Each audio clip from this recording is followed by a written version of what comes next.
তাহলে জাহান্নামের আগুন থেকে বাঁচার জন্য আল্লাহ এবং নবীর সুপারিশ দরকার আছে না নাই? আরো জোরে বলেন।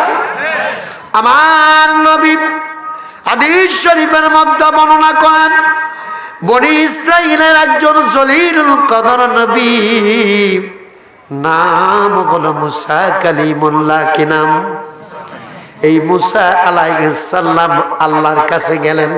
আপনারা জানেন উনি কথা বলতেন তুর পাহাড়ে। কোথায়? অনেক জেদি নবী ছিলেন।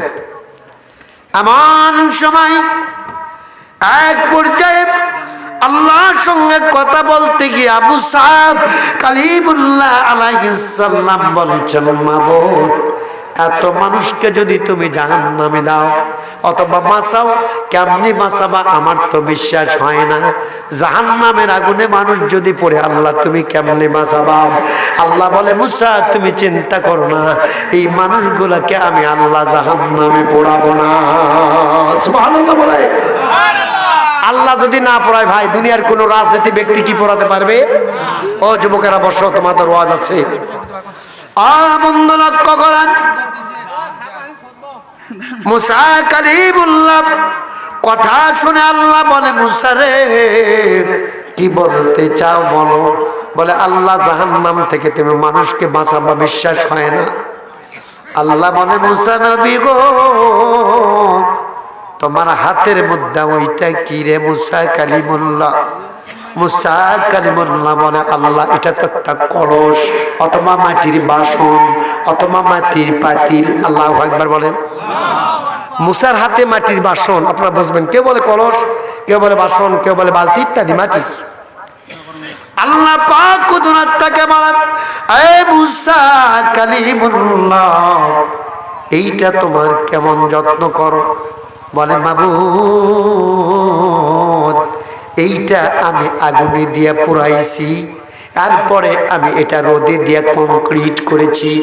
বৃষ্টির জন্য মেঘ যখন করত, দ্রুত মাটির বাসনটা ঘরে নিতাম, আবার যখন রোদ উঠতো বাহিরে রোদে দিতাম। আল্লাহু আকবার বলেন। তার মানে আল্লাহ বললেন, মুসা তোমার কেমন কষ্ট হয়েছে? বলে, আল্লাহ অনেক কষ্ট হয়েছে, এটা কত যত্ন করে আমি কষ্ট করেছি। আল্লাহ বলল, ওয়া মুসা, এই মাটির বাসন তুমি ভাঙো। আল্লাহু আকবার বলেন। আল্লাহর কারিশমা কি বোঝা যায় ভাই? মুসা তুমি মাটির বাসনটা ভেঙে ফেলো। মুসা কালিমুল্লাহ বললেন, আল্লাহ এত কিছু থাকতে মাটির বাসনটা ভাঙতে বললা, আবার যেটা আমি ভালোবাসি এটা কারণটা কি? তোমার মক্কর তো আমি বুঝি না, তোমার কালা তো ভাক্কা আমি বুঝি না। আপনারা বলেন তো, আল্লাহর মক্কর আছে না নাই? আরো যারা বলেন আছে না নাই? এই যে বন্ধু গভীর রাত, আল্লাহ কুদরত থেকে বলে, বান্দারা রে, যেই মানুষগুলো কোরআনের মজলিসে বসে বসে আমি আল্লাহ আমার কথাগুলা শুনবে, আল্লাহু আকবার বলে, বাড়ি থেকে শুনলে হবে না, ল্যাপের মধ্য থেকে মন লাগালে হবে না। কারণ রিয়াজুল জান্নাহ ক্বালান নবিয়্যু সাল্লাল্লাহু আলাইহি ওয়াসাল্লাম, আল্লাহর রাসূল বলেছে, ঘরের মধ্যে বসে থেকে ওয়াজ শুনলে হবে না। বেহেশতের বাগান হলো যেটা, সেটার নাম হলো আজকের ডেকোরেশন, যেখানে কোরআন হাদিসের কথা বলা হয়, ডেকোরেশন করা, এটাকে বলা হয়েছে বেহেশতের বাগান। আল্লাহু আকবার বলে। অর্থাৎ এর নিচে থাকলে সওয়াব হবে, এর নিচে থাকলে নেকি হবে, বাড়িতে থাকলে হবে। এটা নবী বলছে, আমি সেটা বলছি, আমাকে আবার দোষ দেবেন নাকি? আমি একটা উদাহরণ দিতে চাই বাবা, 1 মিনিট শুনবেন কি? আল্লাহ কোরআনে বলেন, মাসালুহুম কামাসালিল হাদিস তাওকাদানা র।